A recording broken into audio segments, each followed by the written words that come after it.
Good morning, friends. If you're watching this video, that means we did in fact have a snow day. And I know you guys are very excited, but that does not mean we're getting out of work today. We live in 2023. We have a lot of options for online school, and that's what we're going to do today. So I'm going to read you guys this book called A Ticket Around the World. And it's perfect, as you guys know, because we're starting our units on the continents of Europe and Asia. Now, this book, Ticket Around the World, had two authors, Talia Diaz and Melissa Owings, and it was illustrated by a lady named Kim Smith. So, like I said, we're starting our units on Europe and Asia. So that's exactly where we're going to fly to today. We'll start in Europe, in Greece and France, and then we'll head to India, China, and the Philippines, some Asian countries. All the while, our friend right here is going to lead us around town, introduce us to some of his friends across the world, and they'll show us some of their cultural values, what they like to eat, what animals are very present in their country, or just some famous things that their country holds. We're going to begin in Greece. You see this very cool map. Looks like it has some donkeys and some goats. I wonder why. Maybe we'll find out. The country of Greece is divided into three regions: the mainland, the islands, and the Peloponnese, a peninsula south of the mainland. Here's our mainland, right? Here's the Peloponnese Peninsula, and over here, sometimes so tiny you can't even see, those are our islands. Over 10 million people live in Greece, and its ancient history, spectacular landscapes, and beautiful beaches attract visitors from all over the world. Greece is generally warm, with lots of sunshine for most of the year, and some rainfall during the winter. It looks like our friend has met his very first friend on his trip. Let's see what he has to say.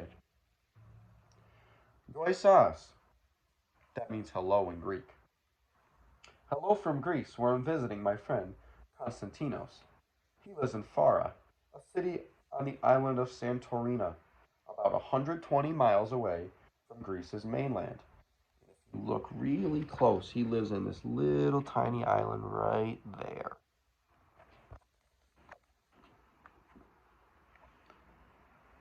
Constantinople's aunt lives on the Greek island of Crete. Like most of Greece, Crete is known for its olive trees, which grow in the island's valleys and mountains. The olives make wonderful, flavorful oil that's used all over the world. We took a high-speed catamaran, a type of boat, to the capital city of Athens. This city is known for its ancient monuments and works of art. Check out the Pantheon, this building right here. I can't believe something so incredible was built over 2,000 years ago. Constantinople lives with his mom, his dad, his sister, and her husband. Like many homes in Greece, his house is bright white. At school, Constantinos is learning to read and write in Greek. He showed me how to write some letters from the modern Greek alphabet. If you look very close, that alphabet looks a lot different than ours, right? Pretty neat stuff. Greece hosted the first Olympic Games over 2,000 years ago. In ancient times, athletes received olive branch wreaths to wear on their heads instead of the medals given out at modern Olympics. Has anyone heard of the Olympics? If you have, what happens during the Olympics? How often do the Olympics happen? Do you have a favorite part or event? Turn and talk with a partner, but make sure we use a level 1 speaking voice.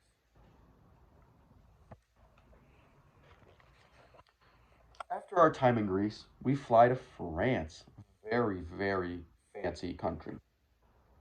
Over 67 million people live in France. Most of them speak French, as it is their official language of the country. The Tour de France takes place here. This annual bike race is one of the most popular sporting events in all the world. France's climate is fairly mild with moderate rainfall. It can be warm, cold, or snowy, depending on the season and where you are. It looks like our friend has found another one of his pals. Let's see what she has to say.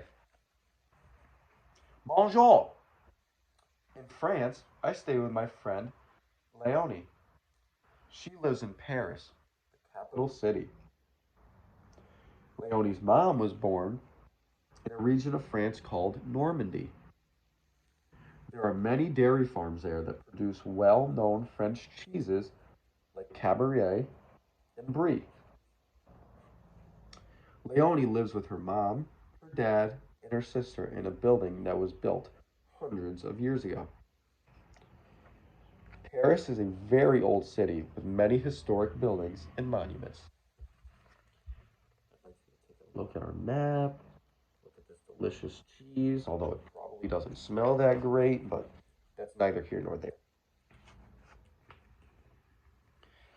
Paris is home to the Louvre, this really big building right here.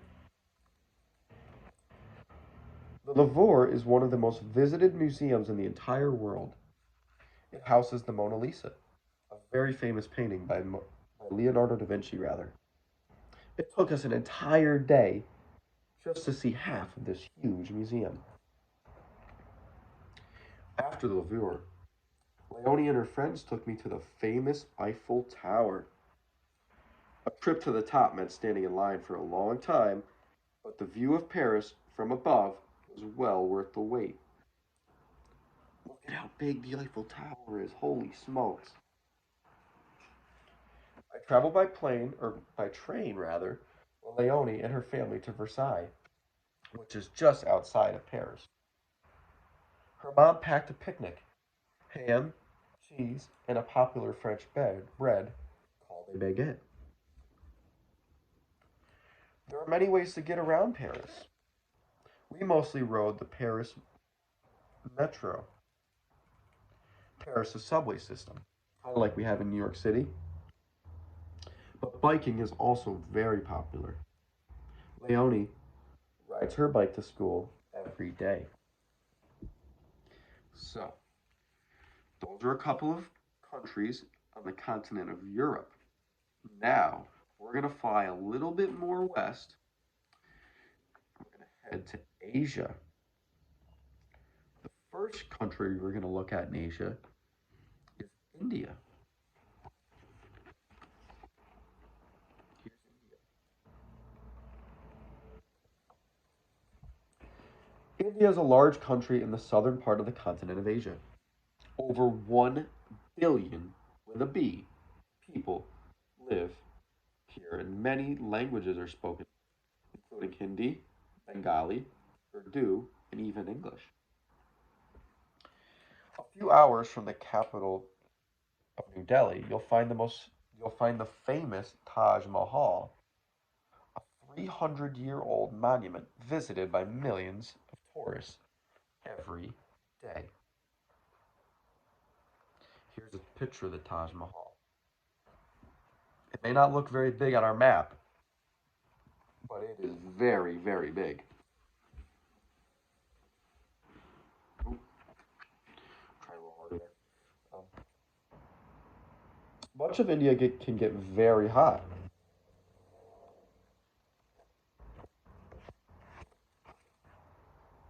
Especially in the summer.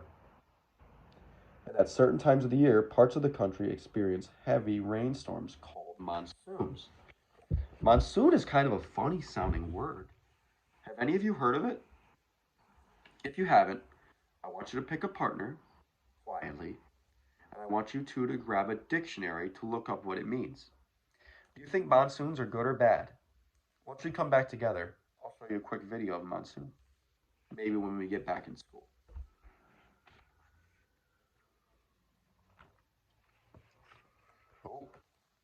Friend has found another one of his pals. Namaste.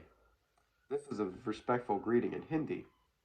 I'm visiting my friend Meena. She lives in Mumbai, India's second largest city. In Mumbai, the streets are always busy with people traveling by car, bus, bike, and auto rickshaw. Like this one. Kind of looks like a golf cart, but way nicer, right?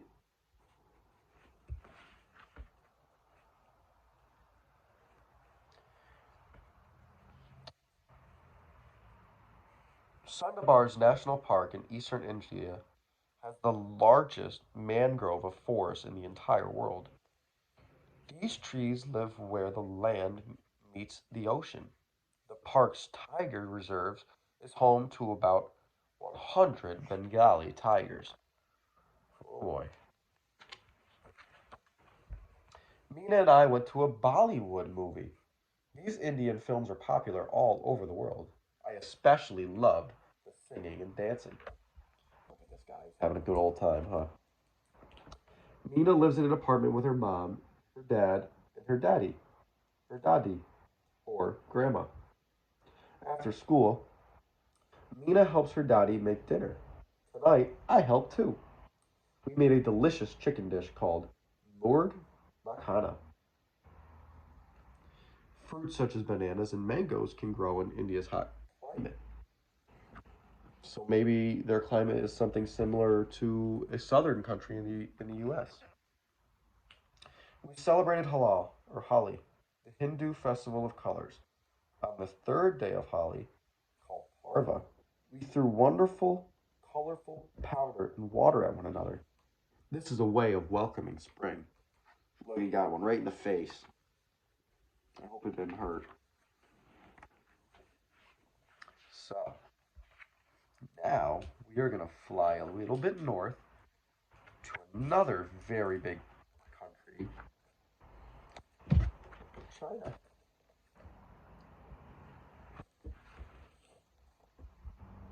More than 1 billion people live in China, just like India. This large country has many different landscapes, from deserts to oceans to mountains. Dragons are a symbol of good luck in China. Every June, people participate in the dragon boat festivals across the country. Oh, he's got another pal. This kid's got more friends than he knows what to do with. Ni hao. Greetings. In China, I met up with my friend Xiao. He lives in Beijing, the capital city. Here's Beijing.